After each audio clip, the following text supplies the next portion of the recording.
بسم اللہ الرحمن الرحیم۔ حمد بے حد مر خدائے پاک را، آنکہ ایما داد مشتے خاک را، بعد ازی گویم نعت مصطفیٰ، آنکہ عالم یافت از نور الصفا۔ صدر ذی وقار و معزز سامعین، السلام علیکم۔ موضوع ہے کہ برائے بزم امروز منتخب کردہ شداست آست کے سیدنا صدیق اکبر رضی اللہ تعالی عنہ و احترام آل رسول باہمی۔ جناب صدر و سامعین کرام، کہ سیدنا صدیق اکبر رضی اللہ تعالی عنہ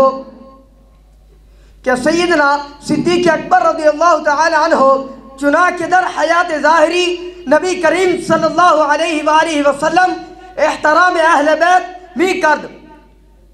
ہم چنی بعد از وصال نبوی علی صاحبی السلام نیز احترام اہل بیت در دل عبود وقت را ملحوظ خاطر داشتہ اشارہ بر واقعات می کنم کہ دلالت بر سیدنا صدیق اکبر رضی اللہ تعالی عنہ و احترام آل رسول باہمی می کنند۔ وقت بود کہ زمانہ خلافت ابو بکر بود، نام کتاب صحیح البخاری است و باب او مناقب الحسن والحسین است، نام راوی عقبہ بن حارث است۔ عقبہ گوید کہ بعد از نماز عصر از مسجد نبوی بیرون آمدیم و انتقال نبوی علی صاحبی السلام را روز چند گزشتہ بود و علی مرتضی و ابو بکر صدیق بے خرامد و ابو بکر صدیق با حسن بن علی گزشت و او با کودکا بازی می کند و ابو بکر صدیق حسن را بردوش خود برداشت و گفت با خدا این پسر ہم شکل نبی است، ہم شکل علی نیست و علی المرتضی ای شنیدہ می خندید۔ از این واقعہ معلوم شد کہ میان ایشا اقرار فضائل یک دیگر با عقیدت می بود و نماز پنجگانہ باہم ادا می کردند۔ صاحبزادہ دیگر حضرت علی سیدنا حسین بن علی را از جانب سیدنا صدیق اکبر رضی اللہ تعالی عنہ یک ردائے جامع طیلسا عنایت کردہ شد۔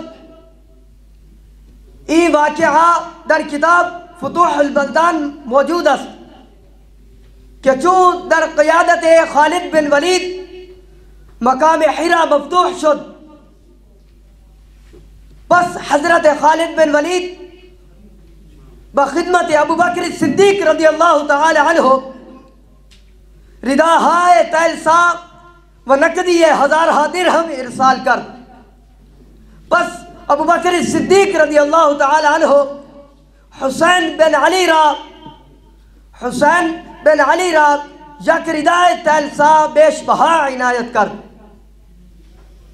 ای ہر دو واقعات با پسران حضرت علی و حضرت حسن و حضرت حسین پیش آمد کہ سیدنا صدیق اکبر رضی اللہ تعالی عنہ ادب و احترام ای صاحب زادگاہ کرد۔